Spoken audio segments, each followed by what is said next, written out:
Bonjour à tous. Bon, j'espère que vous allez bien en ce beau mois de juillet. Enfin bon, ça a l'air pas mal là, on a un petit peu de beau temps quand même. Bon, moi côté santé, tout va bien, hein, rien à signaler. Quoi dire, je mange bien, je dors à peu près bien, comme d'habitude. C'est pas tout à fait ça. Je continue à pratiquer une activité sportive régulière. Donc 1,78 m, j'oscille entre 76 et 77 kilos. J'ai presque plus un pet de graisse. Donc pour rappel, je pratique la musculation assez sérieusement depuis le mois de mai. Voilà. Donc mon poids était déjà à peu près à ce niveau-là parce que ça faisait plus d'un an que je pratiquais le sport, que je faisais du sport, mais par contre c'était pas aussi intensif, quoi. Donc j'avais toujours cette petite bouée autour de la taille qui est en train de diminuer sérieusement même. J'ai le visage qui s'est affiné aussi d'ailleurs, comme je disais, il y a des gens qui me reconnaissent même pas dans la rue, alors avec des lunettes de soleil, je passe carrément incognito. Bon, bah écoutez, hein, c'est parfait, hein, il paraît que je fais 10 ans plus jeune, on me donne 50, 52. Je suis très content. Voilà. Ma femme aussi, je suppose, hein, n'est-ce pas? Bon. Alors, sinon, le sujet du jour que j'ai étudié pendant un certain temps avant de venir ici, j'espère que la vidéo sera pas trop longue, c'est le sport et le cancer. Et oui. Alors, bon, je sais que c'est un sujet qui fâche, je sais qu'il y en a à qui ça va pas plaire. Alors, ce que je veux dire par là, c'est que je fais cette vidéo, je veux imposer rien à personne, je vous partage mon expérience et je vous dis ce que j'en pense. Après, je sais que, de toute façon, vous allez le voir dans les chiffres que je vais donner. Il y a des gens qui sont réfractaires au sport, il y en a d'autres qui estiment que tant qu'ils sont sur cette terre, autant en profiter. Et puis voilà, bon, il y en a comme moi. Moi, c'était canapé et bière, donc effectivement, passer au sport, ça me semblait un truc complètement dingue, et pourtant je l'ai fait. Voilà, pourquoi, quelle raison, je vais essayer d'expliquer ça ici dans ce résumé d'une étude qui a été faite, qui a été un rapport qui a été inclus dans le plan cancer de 2014 à 2019. Donc c'est une étude qui a été importante. Ça a été constitué de 39 personnes, tous des professionnels de santé, des oncologues, des psychologues, des physiologues, des médecins du sport, etc. Donc ça a porté sur énormément de patients, cette étude. Et voilà, donc ils en ont fait tout un rapport que j'ai essayé à peu près de condenser pour vous donner toutes ces informations. Et après, je dirais, la balle est dans votre camp, quoi. C'est à vous de voir si vous estimez que ça vaut le coup, que ça vaut pas le coup, voilà. En complément avec bon, alors le sport, comme d'habitude, c'est un petit peu comme dans tous les trucs où on vous parle de régime et tout. Vous savez, on donne les clés des régimes et on vous dit, voilà, faites du sport, mais, enfin, mangez ça, mais faites du sport. C'est un peu la même chose dans l'autre sens, quoi. C'est-à-dire que, en même temps, il y a la question de la nutrition. Alors c'est pareil, on n'impose rien, enfin moi j'impose rien, hein. Je me suis fixé certains trucs qui sont ceux de manger moins de sucre, moins de graisse, faire un petit peu, pas d'excès quoi. Bon, par contre je mange de tout, hein, effectivement, je mange de la viande, je mange du poisson, j'ai des préférences hein, pour le poisson avec les oméga 3, pour les trucs, voilà, avec de l'huile d'olive vierge, bio, enfin des trucs comme ça, j'évite les huiles industrielles. Bon, si j'ai envie de manger une pizza de temps en temps, j'en mange une. En tout cas, voilà, pas d'excès. Pendant les vacances qui arrivent là, qu'on attend avec impatience, dans un peu plus de 15 jours, on va manger beaucoup de poissons grillés, de légumes de la campagne. Enfin bon, en profitant du climat, ça va nous faire un bien fou. C'est vrai qu'on se dit toujours, tiens, encore des vacances, des bonnes vacances, quoi. Parce qu'il reste toujours une petite question en suspens. Est-ce que l'année prochaine, les vacances seront aussi bien? Est-ce que je serai aussi bien? Voilà. C'est toujours un sujet assez délicat. Mais en attendant, tout ce qui est bon à prendre, il faut le prendre. Donc là, je dirais que les vacances 2024, on a l'intention d'en profiter un maximum. Et puis d'ailleurs, on a bien l'intention de partir en vacances définitivement dans pas longtemps. Voilà, autant être clair là-dessus aussi, c'est bon. On a assez donné, mais ça je vous en ai déjà parlé, voilà. Alors, maintenant pour en revenir au sport. Alors, permettez, j'ai prévu ma bouteille parce que, hein, à force de parler, on a vite la gorge sèche.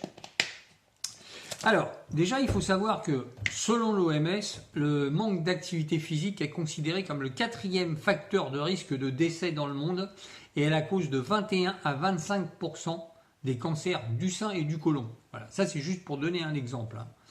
Donc, la promotion de l'activité physique, elle est inscrite dans plusieurs plans et on a introduit cette notion de prescription depuis 2016 auprès des professionnels de santé. Alors, ils ne sont pas obligés de le faire, mais on leur recommande fortement de le faire. Voilà. Alors, en France, la population vivant avec un diagnostic de cancer, en cours de traitement, etc., est en augmentation. Ça, on le sait tous. Alors, renforcer l'adhésion des patients ayant un cancer au conseil de prévention, arrêt du tabac, réduction de la consommation de l'alcool, pratique de l'activité physique, prévention de la sédentarité, réduction de la surcharge pondérale, adoption d'une alimentation diversifiée et équilibrée. Tout ça, ça apparaît comme un nouvel enjeu d'une prise en charge personnalisée en cancérologie. Et ça, donc voilà, il ne s'agit pas juste de traiter la maladie cancéreuse, mais considérer le patient dans sa globalité et réduire les risques de morbidité et de mortalité à long terme, tout simplement. Hein. Bon. Là aussi, je vais vous dire, il existe différents moyens d'évaluer l'intensité de l'activité physique. L'unité la plus souvent utilisée, c'est le MET. Alors le MET, c'est le Metabolic Equivalent of Task. Alors c'est un rapport de la dépense énergétique de l'activité considérée sur le métabolisme au repos. Donc la valeur représente un multiple du métabolisme au repos. Alors l'échelle d'équivalence, c'est 0,9 mètres, c'est quand vous faites dodo, et ça va jusqu'à 18-20 mètres, c'est-à-dire courir à plus de 19 km/h. Bon, j'ai jamais essayé, je ne cours pas avec un radar, mais bon. Donc l'unité de base, c'est 1 mètre, après, ils calculent ça avec les taux d'oxygène, voilà, une dépense de calories pour un sujet de 70 kg. Voilà. Alors l'intensité de l'activité physique peut être exprimée en utilisant d'autres unités, le mètre-heure, etc., etc. Alors par exemple, une marche à allure modérée, c'est 3,5 mètres. Voilà, maintenu 2 heures, c'est 7 mètres. Donc on est toujours sur le truc de l'heure. C'est un footing à allure modérée, quoi. Une course à 9 km/h, donc là on cavale, c'est 9,5 mètres, maintenu 45 minutes à peu près. Hein. Voilà, donc l'idéal pour la population générale d'une activité physique modérée à intense est de 30 minutes par jour, 5 jours par semaine. Et ça correspond à une activité moyenne de 12 à 15 mètres heure semaine. Ça, c'est l'idéal, je dirais, pour vous maintenir en forme. Bon, dans mon cas, je n'ai pas calculé personnellement, mais disons que moi, c'est 2 heures par jour, 5 jours par semaine. Donc ça veut dire que je suis à 4 fois la dose. Et encore, les activités physiques que je fais sont assez intenses. Hein. Voilà. Il faut savoir que bon, puis ça va en augmentant parce que quand j'ai commencé, j'étais avec des poids assez légers et plus ça va et plus ça monte. Bon, je prends pas. Alors, je prends du volume. Hein. J'ai pris du volume. J'ai regardé, comparé par rapport à mes habits, à tout ça. C'est très peu parce que j'ai pas de testostérone, mais je prends quand même du volume au niveau des bras, au niveau des épaules. Voilà. J'ai la taille qui est en train de fondre, hein, littéralement. Bon, peu à peu, je vais m'approcher de la taille mannequin quand même. Il serait temps, hein, à 62 ans, j'ai dit, putain, j'aurais dû le faire avant. Hein. Parce qu'en fin de compte, vous vous apercevez, enfin, je parle toujours pour moi, hein, bien sûr. Hein, après, je sais que je peux pas tous vous convaincre, mais comment dire, quand je vois tout ce que ça fait, c'est vrai que je me dis, merde, pourquoi je n'ai pas commencé plus tôt? Parce qu'en vérité, la satisfaction personnelle, elle est là. Elle est là dans le regard des gens, dans les gens qui vous regardent. Oh, je vous avais pas reconnu. Oh là là, oh, vous êtes bien comme ça, t'es bien comme ça. C'est pas. Oh la vache, je t'ai. Mais enfin bon, voilà. Je me dis, qu'est-ce que j'aurais fait à 30 ou 40 ans? J'aurais peut-être pu postuler dans le mannequinat, allez savoir. C'est vrai que ça paye. Hein. Bon, enfin bref. Arrêtons de rêver. Hein. J'ai joué au loto, tiens. Peut-être que ce soir, je pourrais partir en vacances directement. Enfin, je dis ça tout le temps, mais. Alors, les types d'activités physiques maintenant. Donc, il y a plusieurs formes, hein, alors, d'abord, il y a les cardio, il y a les neuromusculaires, la souplesse, l'amplitude articulaire, l'équilibre, etc. Donc, les activités développant l'aptitude cardio-respiratoire, donc activités dynamiques qui mobilisent une masse musculaire importante, qui doivent être maintenues longtemps.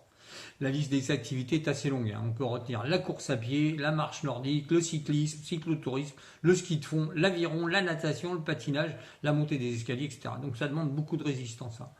C'est un truc que j'ai essayé en faisant du vélo, c'est super dur. Voilà. Bon, peut-être qu'effectivement ça maintient bien en forme, mais bon, j'ai trouvé ça super dur. Après, donc, il y a les activités qui développent les fonctions musculaires. Donc là, je suis là-dedans. Ça développe deux qualités, hein, la force et l'endurance musculaire. Donc, c'est souvent mis avec des appareils spécifiques, hein. Ça peut aussi être pratiqué très simplement. D'ailleurs, j'ai un jeu comme ça, hein, j'ai un jeu de trucs de bande élastique. C'est très modeste, ça coûte rien. Et je vais les emmener. Voilà, ça, un peu de natation. Vous faites quelques pompes et voilà, vous n'avez pas besoin d'aller en salle. Mais bon, c'est vrai que là, ce qu'il y a, c'est que la salle, ça vous entraîne à aller plus loin, à vous dépasser et tout. Alors, quand vous le faites chez vous, je l'ai fait, et effectivement, au bout d'un moment, vous stagnez un peu, quoi. Parce que d'abord, vous n'avez pas tous les appareils, vous jouez sur les groupes de muscles avec des élastiques. Au bout d'un moment, je ne vous cache pas que c'est chiant, quoi. Voilà. Bon. Voilà. Après, je ne vais pas vous expliquer. Il y a aussi des exercices pour la souplesse, les étirements, les trucs statiques de 10 à 30 secondes, comment dire, le gainage. Pourtant, il y a des toubibs qui ne conseillent pas le gainage. Alors ça, j'ai pas été voir tout ça, mais bon. Et enfin, il y a aussi l'amélioration de l'équilibre. Voilà, voilà, marche sur terrain meuble, sur le sable des plages, voilà, ou sur des placeaux instables, des boules. Enfin bon, voilà. Alors, ensuite, qu'est-ce qu'on peut dire? Alors, le niveau des activités. Vous avez des niveaux d'intensité de différentes formes. Donc d'abord, il y a les activités de faible intensité. Ça va vous bouffer entre 1,6 et 2,9 mètres. Déplacement des petits objets, la conduite automobile, ça je sais faire aussi. Travaux de confection, les activités de loisirs, l'instrument de musique, 1,8 à 3,5. Voilà. Après, ça dépend aussi de votre âge. Je vais dire, vous n'allez pas... quoique moi, j'ai vu des gars, ils sont à la salle, ils ont 70 ans. Bon, ils ont commencé un peu plus tôt. Mais il n'y a pas d'âge pour commencer, hein. Il y en a qui font ça depuis 30 ans, puis un autre comme moi qui commence à 50 ou 60 ans. Voilà, mais bon, le gars que j'ai vu de 70 ans, je peux vous dire, il est plus fort que moi. Mais vraiment plus fort que moi, quoi. Donc je me dis qu'il a de la marche et qu'il vieillira bien. Voilà. D'ailleurs, il est aussi d'origine portugaise et là, il est parti pendant un mois au pays. Bon, alors, vous avez ensuite les activités d'intensité modérée. Donc là, on est sur entre 3 et 6 mètres. Donc des activités diurnes. Qu'est-ce que j'ai? Donc on a... Alors, là c'est assez facile, hein, le jardinage. Alors, ça existe aussi par exemple dans les métiers professionnels, dans un sens où vous avez déjà des gens qui font ce genre de trucs. Jardinier, kinésithérapeute, masseur, plombier, serrurier, tout ça, on dépense ce genre de choses. Voilà, l'utilisation d'outils légers, de trucs comme ça. Ça déjà, voilà, les montées d'escalier, voilà, ça monte un peu plus. Et puis ensuite, voyons voir, les activités d'intensité très élevée. Après, on dépasse les 9 mètres. Donc effectivement, avec une réponse cardiaque d'au moins 90% de la fréquence cardiaque. Donc c'est les trucs assez durs dont on parlait. La musculation en intensité, la course à pied, enfin bon, voilà. Là par contre, c'est des trucs où faut pas en abuser, quoi. Ou alors faut être préparé. Il faut déjà avoir beaucoup de résistance, il faut avoir pratiqué depuis un moment. Voilà. C'est pour ça aussi d'ailleurs que moi j'ai commencé à la maison. Et peu à peu, je suis arrivé à un moment où je me suis dit que bon, j'apprenais plus rien, mais ça m'avait déjà bien endurci. Donc quand je suis arrivé à la salle, j'ai commencé à monter en régime, mais je me suis pas retrouvé tout de suite au début très mou. Voilà, j'avais déjà un petit peu de potentiel, bien que ça n'a rien à voir avec le potentiel que j'ai maintenant, hein, je vous le dis franchement. Alors, l'inactivité physique et la sédentarité, pardon. Alors, Il est largement recommandé de distinguer les comportements sédentaires des activités d'intensité légère, compte tenu de leurs effets différenciés sur la santé. Il y a une confusion qui persiste entre les deux termes, inactivité et sédentarité. Ce n'est pas tout à fait la même chose. Donc il faut bien insister sur ces deux trucs. L'inactivité, ça caractérise un niveau insuffisant d'activité physique d'intensité modérée à élevée. Donc on ne permet pas d'atteindre le seuil recommandé de 30 minutes d'intensité modérée au moins 5 fois par semaine. Une personne inactive peut avoir des activités d'intensité légère. Donc on estime en 2012 à 31% de la proportion des sujets en état d'inactivité dans le monde. Voilà. La dernière enquête de 2014 a permis de montrer que la majorité des Français d'âge supérieur à 15 ans ne pratiquent pas de sport ou d'exercice physique, 42%, ou très rarement, 15%. Voilà, hop, prenez ça dans les dents, comme qui dirait. Bon. Alors, les bénéfices de l'activité physique pendant et après cancer, des connaissances scientifiques aux repères pratiques. Donc là, on est sur une enquête de 2009, spéciale 1, qui a été réactualisée en 2014. Donc selon cette même étude, 46% des Français n'ont eu aucune activité de loisirs ou sportive d'intensité modérée dans la semaine qui a précédé cette enquête. L'activité de marche des Français dans la moyenne est de 50% déclarent avoir marché au moins 10 minutes. Ben voyons, pendant 4 à 7 jours dans la semaine. Lors de le niveau d'activité quotidienne est rapporté au nombre de pas réalisés, 75% des sujets appartenant à un échantillon représentatif de la population française adulte âgée de 18 à 65 ans peuvent être considérés comme inactifs. La sédentarité ou comportement sédentaire est définie comme une situation d'éveil caractérisée par une dépense énergétique inférieure à 1,6 mètres, donc en position assise ou allongée. Ça, c'est pour les adeptes du canapé, on va dire. Alors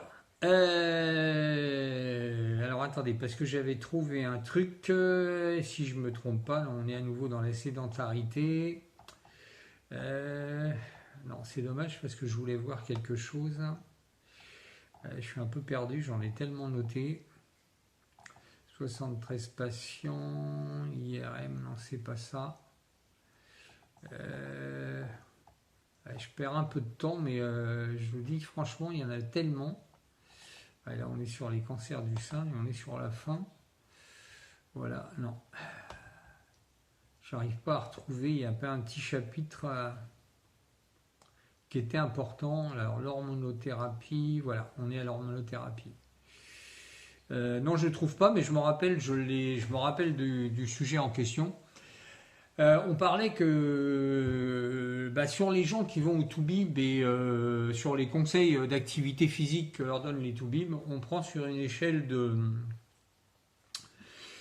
10 personnes, ou 10% si vous préférez, quand les médecins, les oncologues recommandent aux gens de faire plus d'activité physique, d'essayer d'en faire un maximum pour s'améliorer, améliorer la résistance et tout. Donc sur 10 patients, vous en avez 4 qui ne vont rien changer.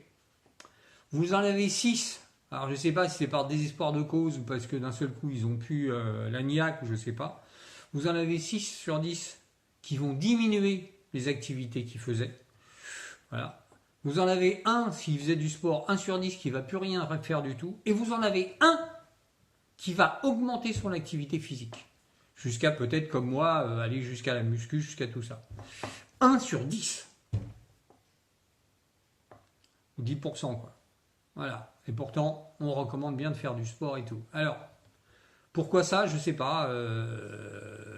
Il y a des gens qui désespèrent. Il y a des gens qui se disent que ça vaut plus le coup, rien à faire. Ou alors qui disent on va profiter du temps qui nous reste et tout. Voilà. Donc ce fameux 1%, c'est celui qui décide de prendre son destin en main. Peut-être que, comme je disais, peut-être que ça marchera pas. Peut-être que tout ce que je suis en train de faire, ça me servira à rien. Et que le cancer reviendra quand même. Mais d'abord, je ne regretterai pas parce que mon corps me remercie tous les jours. Là, il n'y a absolument aucun doute là-dessus. Et puis parce que j'aurais essayé. C'est tout. Toute ma vie, j'ai essayé, je me suis battu et je continuerai jusqu'à mon dernier souffle. Voilà. Bon, alors, on va continuer. Ça, c'était un petit encas, donc je n'ai pas trouvé le chapitre. L'hormonothérapie. Alors l'hormonothérapie, elle est surtout utilisée pour les cancers de type hormonodépendant, bien sûr. Donc le sein et la prostate. Alors ça entraîne souvent une ménopause ou une andropause précoce. Alors, donc les inhibiteurs d'aromatase, les anti-androgènes, les conséquences potentielles importantes sur la masse musculaire et la masse osseuse, voilà, que ça entraîne. Les altérations musculosquelettiques, ça affecte les capacités fonctionnelles à l'exercice. Les effets indésirables possibles d'un traitement par les inhibiteurs des aromatases peuvent être associés à des dysfonctions périphériques pouvant limiter la distribution de l'oxygène au niveau tissulaire. Vous voyez, tout ça, si vous faites pas sport, ce sont des conséquences, ce sont des effets secondaires. Hein. Donc les inhibiteurs ont pour principe toxicité la survenue d'astralgie pouvant aggraver l'inaptitude physique. Dans le cancer de la prostate, l'hypogonadisme s'associé à la déprivation androgénique pourrait modifier la fonction cardiaque. Voilà, c'est cool. Donc, je répéterai encore une fois, faites du sport, parce que tout ça, c'est des effets secondaires qui vous pourront donner, au cas où. Mais bon, après, j'insiste encore une fois, chacun fait ce qu'il veut, chacun est libre de faire ce qu'il veut. Voilà. En tout cas, j'en connais qui font du sport, hein, je vous le dis tout de suite, et quand même, pour eux, ça va mieux. Hein, ça va mieux. Ça ne veut pas dire non plus que si vous faites du sport, vous n'allez pas avoir de cancer, ça aussi, encore une fois, parce que si dans ce cas-là, aucun sportif n'aurait un cancer. Voilà, surtout dans les sportifs de haut niveau, hein, comme le cycliste bien connu, n'est-ce pas, ou d'autres. Et là, ça serait la formule magique, je pense. Je pense qu'il y aurait plein de monde qui ferait beaucoup plus de sport si on leur disait, vous savez, si vous faites du sport, vous n'aurez pas de cancer, aucun risque. Voilà. Bon, après, vous avez aussi la limitation de l'exercice liée à l'âge. Dans plus de 50% de l'ensemble des cancers surviennent chez des individus de plus de 65 ans. Alors ça, il y a des trucs où je ne suis pas trop d'accord sur ces études. On dit que les capacités cardio-respiratoires exprimées diminuent en moyenne de 10% par décade de vie. Une détérioration progressive de la fonction cardiaque, de l'élasticité pulmonaire, de la mécanique ventilatoire, constante vasculaire. La décroissance des capacités s'observe dès la 2e décennie chez les femmes, dès la 3e chez les hommes.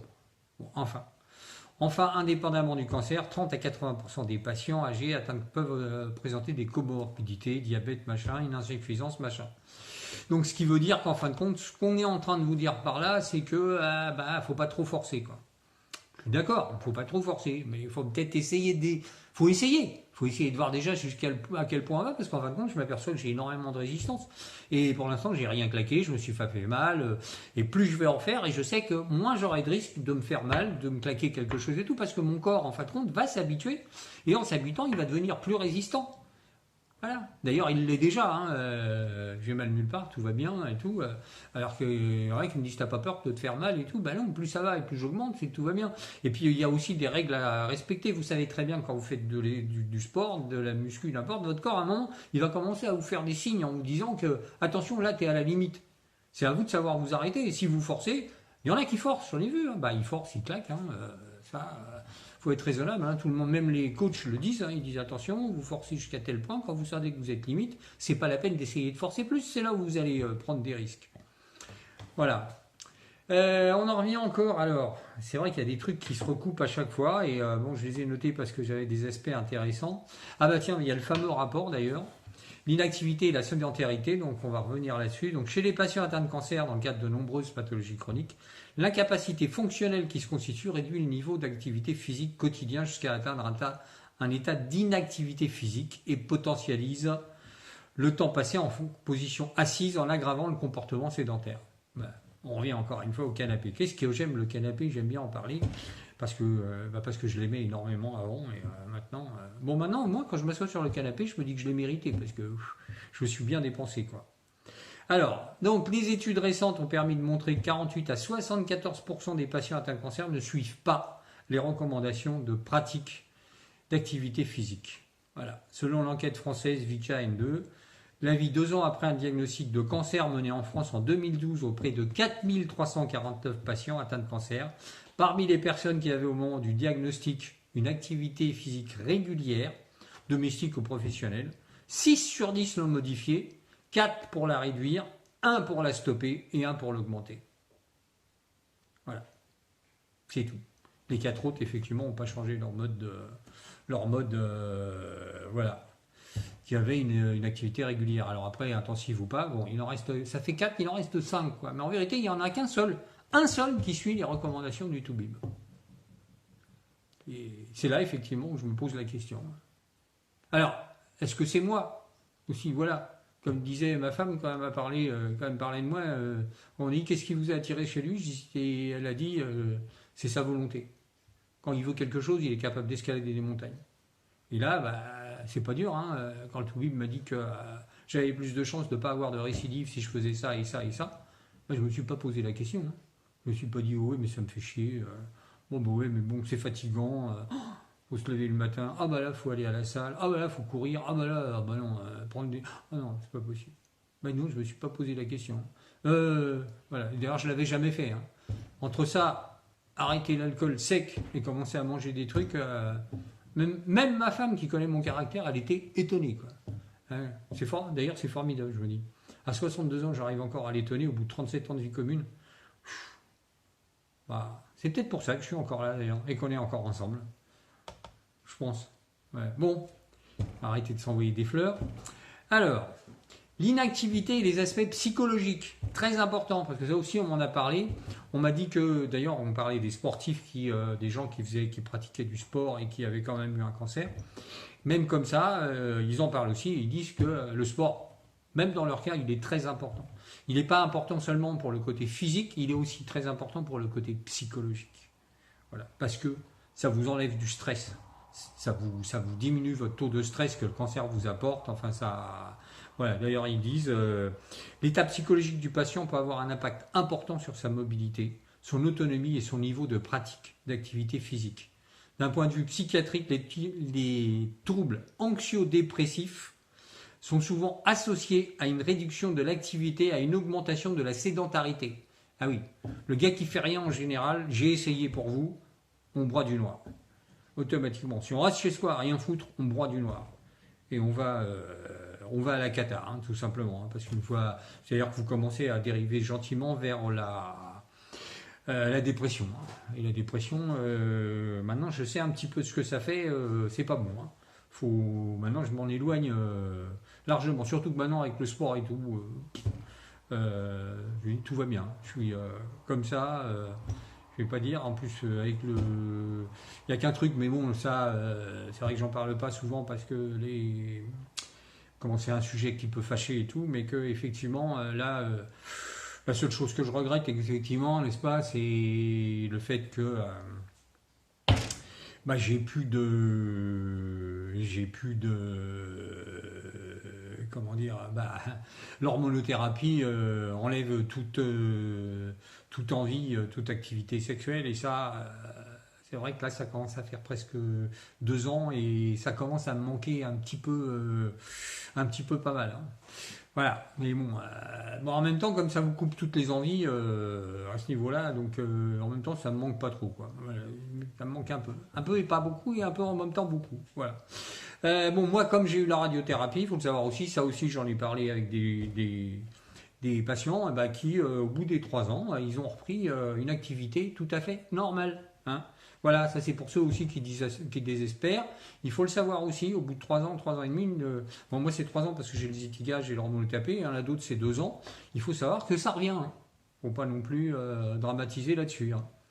Voilà, alors, ensuite, pour plus spécifiquement chez les patients atteints de cancer, la maladie et les traitements peuvent être également à l'origine de perturbations de l'image corporelle, induisant une perte de confiance en ses capacités physiques. Voilà, pouvant aller jusqu'à la kinésiophobie, peur de bouger avec anticipation de la fatigue, de la douleur ou des gênes provoqués par le mouvement.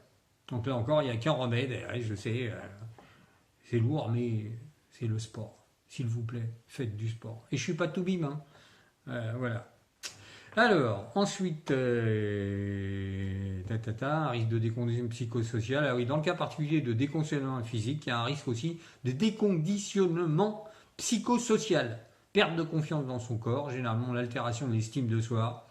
Ça limite les interactions sociales, vous vous renfermez sur vous-même. Donc, facteur de risque de déstabilisation émotionnelle et d'isolement social. Voilà, donc là, vous vous retrouvez tout seul. et vous allez directement, doucement, une fois de plus, vers l'état dépressif. Et hop là. Alors, maintenant, donc l'analyse des bénéfices de l'activité physique pour les patients atteints de cancer. Donc la pratique de l'activité physique est susceptible d'avoir de nombreux effets favorables sur les conséquences physiques et psychologiques de cancer et de leur traitement. Et oui, parce que ça améliore votre résistance, votre réaction au traitement, correction de délais qui affecte l'autonomie des patients, tata. Donc les qualités musculaires.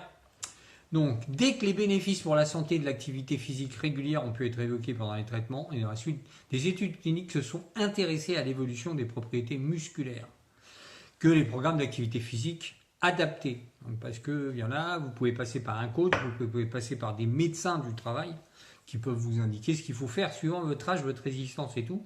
Si vous vous sentez paumé, que vous n'êtes pas capable de gérer la chose, il vaut mieux passer par un professionnel. Donc ces intérêts potentiels de l'amélioration est justifié par les bénéfices fonctionnels attendus sur la mobilité active. Le maintien de la position, c'est vrai, c'est-à-dire que je me tiens plus droit, comme les muscles du dos ont travaillé là-dessus, c'est presque naturel, alors qu'avant j'avais tendance à être un peu voûté, quoi. La prévention des chutes, maintien de l'indépendance physique, eh oui. Autre chose, la perte de masse musculaire est associée à un plus faible taux de survie chez les patients ayant un cancer de phase avancée. Ah oui, moins de muscles, moins de résistance, voilà. C'est pourquoi l'amélioration des fonctions musculaires et la lutte contre l'amyotrophie vise aussi à réduire la fatigue, améliorer la qualité et l'espérance de vie. Voilà. Alors, on y est, donc chez les hommes porteurs de cancer de la prostate, les traitements hormonaux utilisés ont des effets sur le métabolisme des protéines musculaires. Donc ça induit une amyotrophie importante et une baisse des capacités fonctionnelles musculaires et sur la minéralisation osseuse, ça on le savait, c'est-à-dire les risques d'ostéoporose. C'est la raison pour laquelle l'activité physique a été proposée pour réduire tous les effets indésirables des traitements anti-androgènes. Les effets de programme d'activité physique centrés sur le renforcement musculaire sont évalués sur la force et l'endurance musculaire des patients porteurs de cancer de la prostate. Donc chez 40 patients, un programme de 24 semaines de renforcement musculaire a permis d'améliorer la force des principaux groupes musculaires sollicités. On a eu une coupure, je ne sais pas ce qui s'est passé exactement. J'espère que j'ai encore de la batterie. Ou alors j'étais au maximum du timing. Donc je disais sur le fameux la fameuse personne que j'ai vue de 70 ans, elle était sur un système de rotation avec la machine où elle était à 90 kg, c'est le maximum de la machine. Je me suis dit j'y arriverai jamais. Moi j'étais à 50 ou 60. Là ça fait une semaine que je tourne à 90 kg. Voilà, au bout de 2 mois de travail. Donc effectivement ma petite boue elle va disparaître assez rapidement je pense maintenant. Alors les conclusions. Donc les méta-analyses les plus récentes confirment le rôle joué par l'activité physique. L'activité permet d'améliorer, de normaliser les compositions corporelles, la réduction de la masse, l'IMC, pour moi l'IMC elle est nickel. D'améliorer la qualité de vie globale, la résistance à la douleur, réduire la perception de la fatigue liée au cancer et d'améliorer l'estime de soi. Voilà, des études suggèrent également des bénéfices en termes de récupération post-opératoire, réduction d'effets secondaires des traitements hormonaux. Enfin, les données montrent l'association de la pratique avec l'amélioration des survies globales et spécifiques et la réduction du risque de récidive. Et oui, pour les cancers du sein, du côlon, de la prostate, les données actuelles qui confortent le rôle bénéfique de l'activité physique pour les patients atteints de cancer soulignent toute l'importance à sensibiliser tous les professionnels de santé à la prescription de l'activité physique afin de permettre sa pratique. Celle-ci doit être proposée dès le diagnostic et doit être par la suite maintenue tout au long du parcours de soins. Et plus, bien entendu, voilà.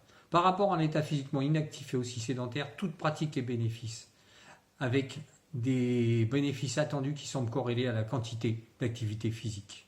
La pratique durant la période des traitements est souvent complexe, c'est vrai, mais ensuite, après nous, c'est surtout de l'hormonaux, donc on peut le faire sans aucun problème. Voilà, je crois que j'ai un petit peu fini, c'était un petit peu long. C'était ma dernière vidéo avant les vacances, parce que maintenant je vais partir un petit peu me reposer, profiter du soleil, profiter d'un climat propice qui a du mal, hein. L'été, là, en France, il a l'air un peu pourri.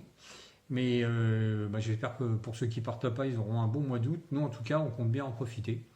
Je vous ferai peut-être une vidéo sur place, une petite vidéo, hein, juste pour faire un petit coucou. Et puis sinon, on se retrouve en septembre. Voilà, à bientôt. Portez-vous bien.